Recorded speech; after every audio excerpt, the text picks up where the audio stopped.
Hello दोस्तों, welcome to उत्तम मार्ग। आप सभी प्यारे साथियों का बहुत बहुत स्वागत है। तो रेवेन्यू फॉर द कंपनी मैंने अब आपको पढ़ा दिया था और उसके बाद मैंने आपको एक ये फिगर, ये वाली फिगर मैंने बोली थी आपको करने के लिए। एक सेकेंड, ये मार्कर देख लूँ मैं। ये आपको मैंने फिगर बोली थी करने के लिए, तो हो सकता है आपने कर ली हो सकता है नहीं करे हो। पर अगर आपने नहीं करी है तो मुझे कमेंट में बताएं, फिर नेक्स्ट वाली में बताऊंगा मैं आपको। अपने आप से तो मैं नहीं बताऊंगा आपको, ठीक है। तो तब तक मैं आपको आगे पढ़ा रहा हूँ। कहीं भी कोई डाउट हो तो मुझसे पूछते रहना कमेंट्स में, मैं आपको रिप्लाई कर दूँगा, ठीक है। स्टार्ट करते हैं। The need to improve agriculture से। Okay, the need to improve agriculture. If the economy was in ruins could the company be certain of its revenue income? अगर इकनॉमी ही रिंस में है, ये रिंस क्या होता है बताओ? ये रिंस क्या होता है? अवशेष, मतलब जब डिस्ट्रॉय हो जाते हैं तो वो जो मलबा होता है, जो कूड़ा होता है बिल्कुल तबाही वाला, तो उसे रिंस कह देते हैं, ठीक है। अगर इकनॉमी ही रिंस में है, बिल्कुल ख़त्म पड़ी है, तो क्या कंपनी कभी भी सर्टेन हो सकती है अपने रिवेन्यू इनकम के लिए? सर्टेन मतलब निश्चित कि आपकी जॉब नहीं लगी हुई है, आप अभी कुछ कमा नहीं रहे हो, तो आपको इनकम भी कैसे मिलेगी जब आप कोई जॉब ही नहीं कर रहे हो? तो इकनॉमी बिल्कुल हमारी ख़त्म पड़ी है। लोग जो हैं वो अभी जॉब कर नहीं पा रहे हैं, बिल्कुल परेशान हैं, तो वो बिज़नेस नहीं कर पाएंगे, जॉब नहीं कर पाएंगे, तो टैक्स कैसे देंगे? Most company officials begin to feel that investment in land had to be encourage.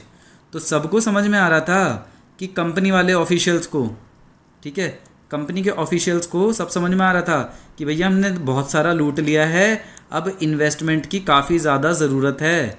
कहाँ पे? लैंड में इन्वेस्टमेंट की ज़रूरत है, क्योंकि लैंड तो हमने इनफर्टाइल कर दी, इनफर्टाइल हो गई लैंड। क्यों? पहले पढ़ा चुका हूँ, इंडिगो की वजह से, इंडिगो की वजह से इनफर्टाइल हो चुकी है लैंड। अब इनको एनकरेज करना था कि लैंड में थोड़ा एनकरेज करें उसको अच्छा करने के लिए, ताकि एग्रीकल्चर इम्प्रूव कर सकें। How was is to be done? अब ये जो लैंड है इसको अच्छी करेंगे कैसे? आफ्टर 2 डिकेड्स, डिकेड्स मतलब 10 साल का, एक डिकेड 10 साल का होता है, 10 ईयर्स का, तो 2 डिकेड 20 साल के, तो 2 डिकेड्स हो गए हैं डिबेट का इस क्वेश्चन में, इस क्वेश्चन को करते करते। मतलब 1757 बैटल ऑफ प्लासी 1764, अब लगभग 1784 चल रहा है, और 20 साल से यही कह रहे हैं कि एग्रीकल्चर को इम्प्रूव करना है, लैंड को अच्छा बनाओ, पर 20 साल से बस एक क्वेश्चन ही करे जा रहे हैं, कुछ करते तो है नहीं सबको, क्योंकि लूटना है बस किसी भी तरह। तो कंपनी कौन सी? ईस्ट इंडिया कंपनी, अंग्रेज़ों वाली, फाइनली इंट्रोड्यूस करा परमानेंट सेटलमेंट 1793 में। 1784 तो मैंने यहाँ पे 20 साल आपको कर ही दिया आगे, अब आ गया है 1793। सोच रहे हो 20 साल बाद इनको अकल आई है कि लैंड के लिए कुछ कर दिया जाए। By the terms of settlement, जो राजास थे और जो ताल्लुकदार थे, ये ताल्लुकदार कौन होते हैं? ताल्लुकदार और राजा वर रिकॉग्नाइज एज ज़मींदार। ज़मींदार मतलब तो समझ लो, मान लो चलो आगे बताता हूँ। They were asked to collect rent from the peasants and pay revenue to the company. यही होता है ज़मींदारी का काम। ज़मींदारी में आपको क्या करना पड़ेगा? मान लो ये बहुत सारे खेत हैं, बहुत सारे खेत हैं, ठीक है, बड़े छोटे सब तरह के खेत हैं, और पूरा ये एक शहर है, बहुत सारे खेत हैं। तो अब राजा या फिर एक ताल्लुकदार, ठीक है, जो ज़मींदार ही होगा एक तरह का, कोई एक ठेकेदार, ठीक है, जो कंपनी के लिए वो इन सब के पास जाएगा, ठीक है, और बोलेगा भैया चुपचाप टैक्स दे दो, ठीक है, वरना तुम्हें मार पड़ेगी। अपने गुंडों के साथ जाता था, ठीक है, और इनसे सारा टैक्स वसूल लेता था। और मान लो 1 2 3 4 5 6 7 8 9 10 11, अगर 11 खेतों से इसके पास आए हैं 110 रुपीज़, ठीक है, तो ये ले जाके किसको दे देगा? कंपनी को दे देगा। कंपनी इसको इसके बदले कुछ दे देगी, सैलरी वगैरह। वैसे सैलरी नहीं मिलती थी। ये 110 रुपीज़ अगर इसके पास कलेक्ट हुए तो ये 20 रुपीज़ खुद रख लेगा और 90 रुपीज़ कंपनी को दे देगा। ऐसे करते थे। तो ये परमानेंट सेटलमेंट था। The amount to be paid was fixed permanently. अब यहाँ पे आ जाती है प्रॉब्लम, ठीक है। That it was not to be increase even ever in future. अब ये मैंने आपको एक एग्जांपल बताया, पर होता क्या था कि कंपनी ने ना, मान लो ये जो 11 खेत है, 11 खेत से इन्होंने बोला कि हमें 120 रुपीज़ चाहिए, हर महीने चाहिए 120 रुपीज़ इन 11 खेतों से, ठीक है। अभी ये पुराने वाला एग्जांपल अब भूल जाओ, वो अलग समझाने का ले था, और अब ये मैं जो हुआ था वो समझा रहा हूँ। तो 120 रुपीज़ इन 11 खेतों से आ जाने चाहिए। तो ये जो ताल्लुकदार है या जो राजा है वो इनके पास गया लूटने इनको पैसे कि टैक्स दो, और इसने वसूल लिए 150 रुपीज़। तो ये 150 रुपीज़ किसके होगा? 150 रुपीज़ में से 120 ये दे देगा किसको? कंपनी को। और 30 रुपीज़ किसके हो गए? 30 रुपीज़ हो गए इस राजा के या ताल्लुकदार के। अगर मान लो अब नेक्स्ट मंथ ये 180 वसूल लेता है तो अब भी से 120 ही देने, ठीक है। 60 रुपीज़ इसके हो गए। तो अब धीरे धीरे ना अंग्रेज़ों को समझ में आएगा, भैया हमें तो सिर्फ 120 मिल रहे हैं और ये खुद 180 200 बहुत ज़्यादा प्रॉफिट कर रहा है।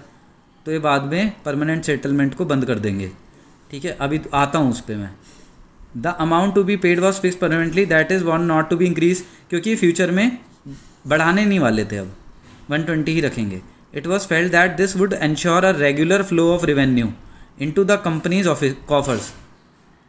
कॉफर वो जो ताबूत सी होती है ना जिसमें दफनाया जाता है, कॉफिन, वो वैसा हो जाता है। And at the same time encourage the zamindar to invest in improving the land. तो ये फील किया गया कि इससे एंश्योर होगा कि रेगुलर फ्लो रेवेन्यू का आता रहे कंपनी के कॉफर्स के पास, ठीक है, जो लुटेरे हैं कंपनी के, ठीक है।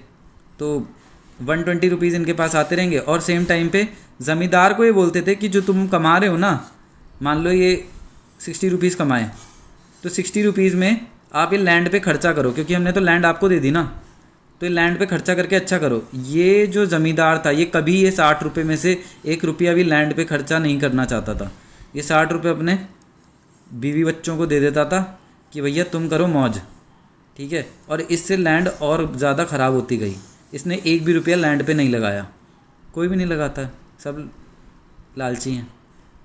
आपको लालच कभी नहीं करना है पर, ठीक है। Encourage the zamindar to invest the improving the land since जो रिवेन्यू डिमांड था स्टेट का वुड नॉट बी इंक्रीज्ड। तो रिवेन्यू डिमांड स्टेट का कभी इंक्रीज नहीं हुआ। Zamindar would benefit from the increase production from the land. अब मान लो इस खेत से अच्छी प्रोडक्शन हो गई और ये 220 रुपये देने लगी, तो अभी भी 120 तो इनको 120 तो इन्हें कंपनी को देने, बाकी 100 रुपीज़ इनके खुद के। तो ये ज़मींदारों की तो मौज आ रही थी। अब प्रॉब्लम समझो। Permanent settlement however created problem create कर रहे थे कंपनी ऑफिशियल्स को। इन्होंने डिस्कवर कर ली थी कि ज़मींदार जो है इनफैक्ट ये इन्वेस्ट तो कर नहीं रहे हैं लैंड इम्प्रूव करने में, सारा खुद खा जाते हैं ये। रेवेन्यू जो था हैड बीन फिक्स्ड वो सो हाई, और रेवेन्यू जो था इन्होंने बहुत हाई कर रखा था, जिससे ज़मींदार पे नहीं कर पा रहे थे ज़्यादा, ठीक है। अब ये दूसरा एग्जांपल से हट के मैं तीसरे एग्जांपल पे आ रहा हूँ। इन्होंने ये मान लो लैंड है, इस पर बहुत सारे खेत हैं, इन खेतों से जितना आना चाहिए, मान लो 100 रुपीज़ आ सकता है, इन्होंने बोल दिया 1000 रुपीज़ चाहिए हमें। तो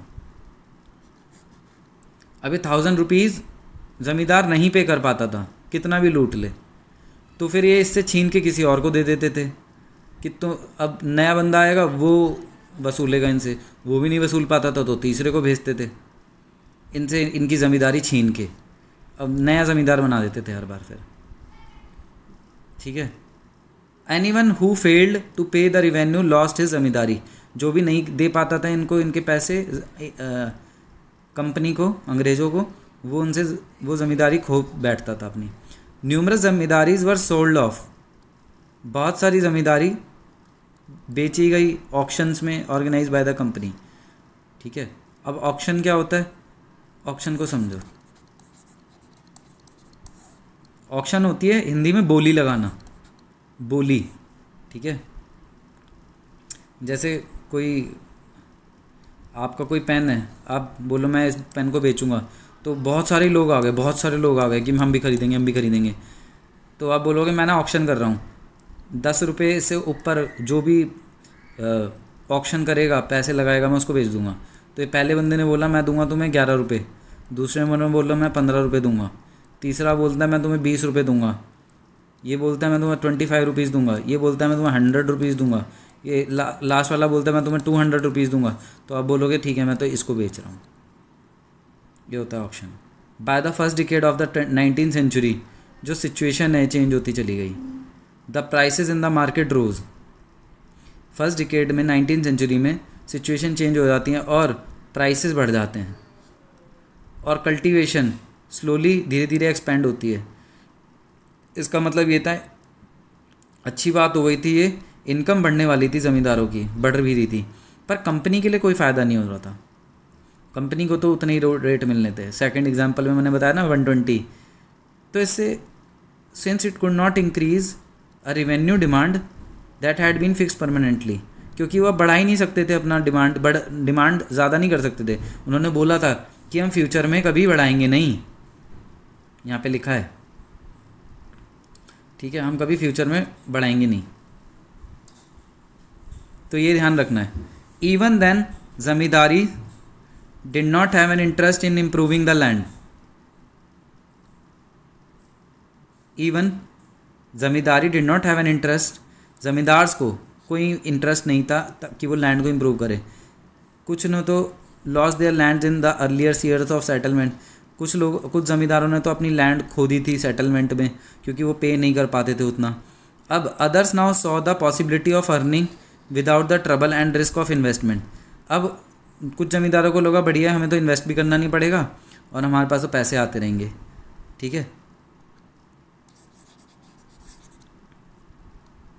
as long as zamindars could give out the land to tenants.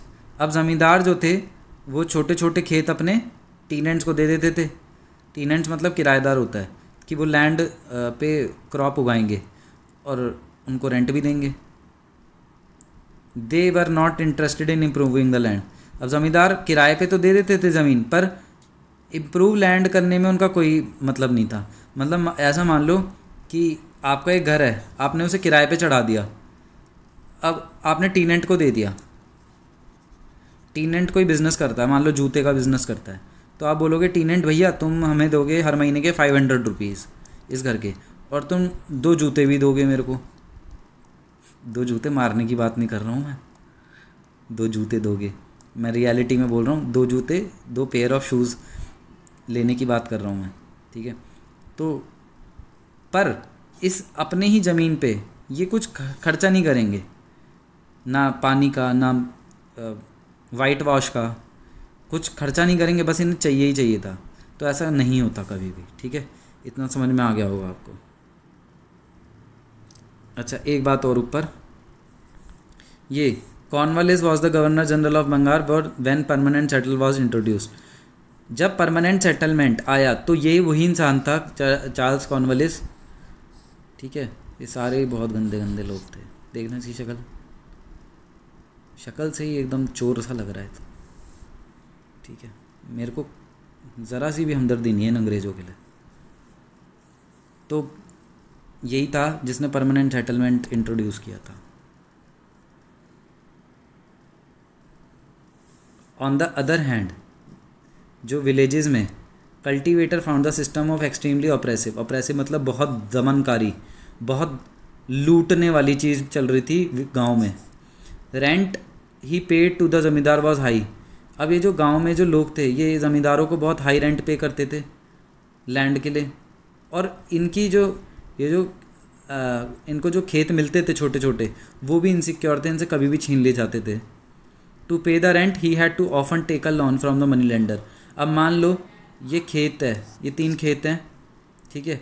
अब ज़मींदार ने अपने ये 3 खेत इनको टीनेंट को किराएदारों को दे दिया और बोले तुम लैंड पे खेती करो, पर मैं पैसे कुछ नहीं खर्च करूँगा, है ना, लालची था ये, और हर महीने आके तुमसे 500 रुपीज़ लेके चला जाऊँगा। अब ये महीना ख़त्म हो गया, ये लोग बेचारे दे पाए 200 रुपये। अब ये 300 रुपये कहाँ से लाएंगे? ये 300 रुपये किसी एक मनी लेंडर से ले लेंगे, ठीक है, मनी लेंडर से ले लेंगे और ये किसको दे देंगे? ज़मींदार को। अब ये 300 का लोन चुकाते चुकाते ये बूढ़े हो जाएंगे, पर ये 300 रुपये चुका नहीं पाएंगे, क्योंकि ये जो मनी लेंडर था ना बड़ा गंदा आदमी था। ये 300 रुपये पे टैक्स इंटरेस्ट लगा देता था, कंपाउंड इंटरेस्ट। जैसे 10% का इंटरेस्ट लगाया तो 310, अब 300 पे 10 का इंटरेस्ट ये बढ़ता ही चला जाएगा हमेशा। To pay the rent, he had to take often a loan from the money lender, and when he failed to pay the rent, और अगर ये रेंट पे नहीं कर पाते थे 500, तो इनको एविक्ट कर दिया जाता था, निकाल दिया जाता था, ठीक है।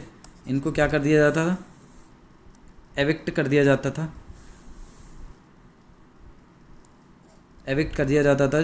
कल्टीवेट फॉर जनरेशन्स, कि तुम्हारी जनरेशन्स भी अब ये खेत पे नहीं आ पाएंगी, ठीक है। तो ऐसा करते थे ये लोग।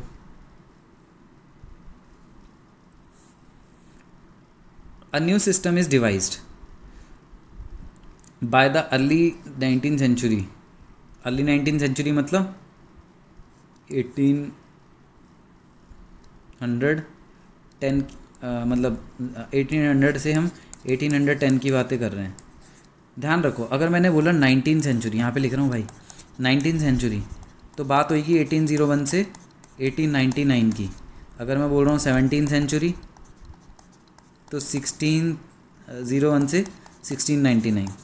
अब चल रही 21st सेंचुरी तो 2000 से लेके 2099।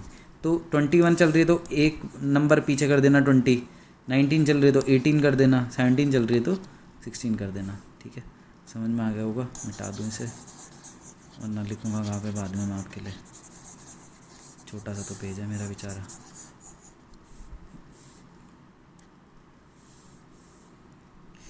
By the early 19th century, many of the company officials were convinced that the system of revenue had to be changed again. तो अब इन्होंने सोचा भैया देखो ज़मींदार तो थोड़े पैसे ज़्यादा कमा रहे हैं, इनको लूट लूट के ये अकेले अकेले क्यों लूटें किसानों को, हम भी लूटेंगे। तो इन्होंने सोचा प्लान चेंज कर दें। How could revenue be fixed permanently at a time when the company needed more money to meet its expense of administration and trade.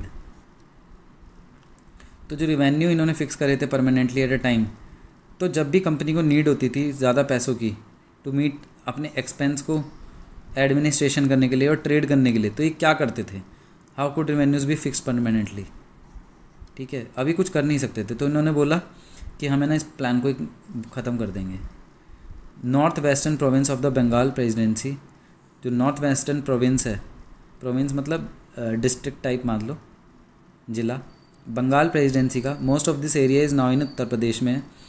N English man called Holt Mackenzie, इसका नाम है Holt Mackenzie.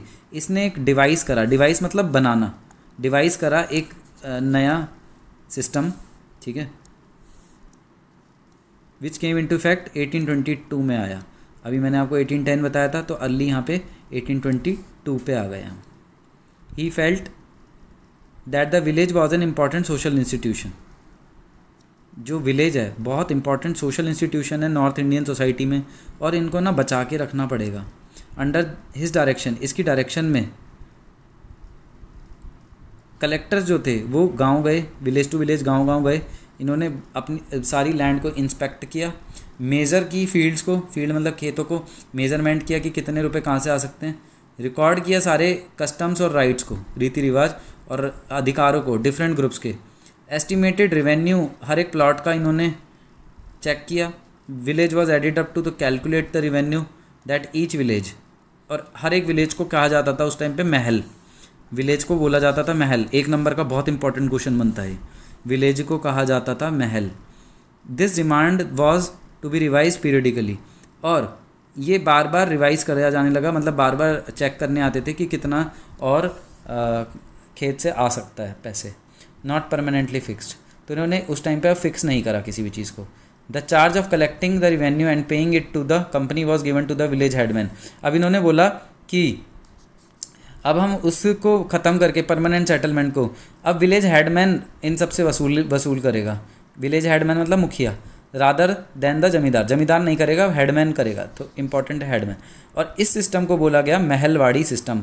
तो महलवाड़ी मतलब, महल मतलब अभी बताया village, तो village से हर एक विलेज का एक मुखिया होगा, वो इनसे वसूल करेगा। और इंग्लिश ये जो अंग्रेज थे ये कभी भी जाएंगे और रिवाइज़ कर देंगे। मान लो 500 रुपये आ रहे थे, अब कोई खेत अगर अच्छा काम कर रहा है तो वो बोलेंगे अगले महीने से आप 600 रुपये दोगे, फिर अगले महीने से 700 रुपये दोगे, ऐसे ऐसे ये कर सकते थे। तो दोस्तों मैंने आपको परमानेंट सेटलमेंट और महलवाड़ी सिस्टम दोनों समझाया है। कोई भी डाउट हो तो मुझसे पूछ लीजिएगा। एसएससी यूपीएससी क्लास 8 बहुत इम्पॉर्टेंट टॉपिक है, ठीक है। इसके बाद मैं आपको मुनरो सिस्टम के आगे पढ़ाऊँगा, मतलब मुनरो सिस्टम कराऊँगा। तब तक के लिए देखते रहिए और मुझे कमेंट करते रहिए, ठीक है। और पसंद आए तो यार लाइक भी कर देना, सब्सक्राइब तो तुम कर ही लोगे ना। चलो बाय बाय।